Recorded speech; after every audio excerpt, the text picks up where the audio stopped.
നീണ്ട 13 വർഷത്തിനു ശേഷം രഞ്ജി ട്രോഫി കളിക്കാനിറങ്ങിയ വിരാട് കോഹ്ലിയെ പുറത്താക്കാൻ ബസ് ഡ്രൈവർ വരെ തനിക്ക് ബുദ്ധി ഉപദേശിച്ചിരുന്നതായി കോഹ്ലിയുടെ വിക്കറ്റെടുത്ത റെയിൽവേസ് താരം ഹിമാൻഷു സംഗ്വാൻ. മത്സരത്തിൽ ആദ്യ ഇന്നിംഗ്സിൽ ബാറ്റ് ചെയ്യാനിറങ്ങിയ കോഹ്ലി 15 പന്തിൽ 6 റൺസ് മാത്രമെടുത്താണ് പുറത്തായത്. ഹിമാൻഷുവിന്റെ പന്ത് നേരിടുന്നതിൽ പരാജയപ്പെട്ടതോടെ കോഹ്ലിയുടെ വിക്കറ്റ് തെറിക്കുന്ന ദൃശ്യങ്ങൾ സമൂഹ മാധ്യമങ്ങളിലും വൈറലായിരുന്നു. കോഹ്ലിയുടെ പുറത്താകലോടെ ഹിമാൻഷു സാങ്വാനും വൻ ചർച്ചാ വിഷയമായി. 2019 ഫസ്റ്റ് ക്ലാസ് ക്രിക്കറ്റിൽ അരങ്ങേറിയ 29 വയസ്സുകാരനായ ഹിമാൻഷു ഡൽഹി സ്വദേശിയാണ്. വിരാട് കോഹ്ലിയുടെ ഓഫ് സ്റ്റംപിന് പുറത്തു വരുന്ന പന്തുകൾ നേരിടുന്നതിനുള്ള പ്രശ്നത്തെക്കുറിച്ച് തനിക്ക് അറിയാമായിരുന്നുവെന്നാണ് ഹിമാൻഷു ആദ്യം പ്രതികരിച്ചത്. മത്സരശേഷം ഹിമാൻഷു പറഞ്ഞത് ഇങ്ങനെയായിരുന്നു: മത്സരത്തിനു മുൻപ് വിരാട് കോഹ്ലിയും ഋഷഭ് പന്തും കളിക്കുമെന്നു ചർച്ചകളുണ്ടായിരുന്നു.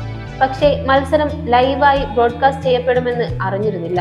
പിന്നീട് പന്ത് കളിക്കില്ലെന്നും വിരാട് ഉണ്ടാകുമെന്നും മനസ്സിലായി. ഞാൻ കോഹ്ലിയെ പുറത്താക്കുമെന്ന് തോന്നുന്നതായി ടീം അംഗങ്ങളെല്ലാം എന്നോട് പറഞ്ഞിരുന്നു. വിരാട് കോഹ്ലിയെ പുറത്താക്കാൻ എങ്ങനെ പന്തെറിയണമെന്ന് ഞങ്ങൾക്ക് യാത്ര ചെയ്യുന്ന ബസ്സിലെ ഡ്രൈവർ വരെ നിർദ്ദേശങ്ങൾ നൽകി. ആരുടെയെങ്കിലും ദൗർബല്യത്തിൽ ശ്രദ്ധിക്കുന്നതിനേക്കാൾ സ്വന്തം കഴിവിൽ വിശ്വസിക്കുന്നതാണ് ശരിയായ വഴിയെന്ന് പിന്നീട് എനിക്ക് തോന്നി. ആ ബോധ്യത്തോടെ പന്തെറിഞ്ഞപ്പോൾ വലിയ വിക്കറ്റും ലഭിച്ചു. ഹിമാൻഷു മാധ്യമങ്ങളോട് പ്രതികരിച്ചത് ഇങ്ങനെയാണ്: മത്സരത്തിനു ശേഷം ഹിമാൻഷു സാങ്വാന് വിക്കറ്റ് വീഴ്ത്തിയ പന്തിൽ വിരാട് കോഹ്ലി ഓട്ടോഗ്രാഫ് നൽകിയിരുന്നു.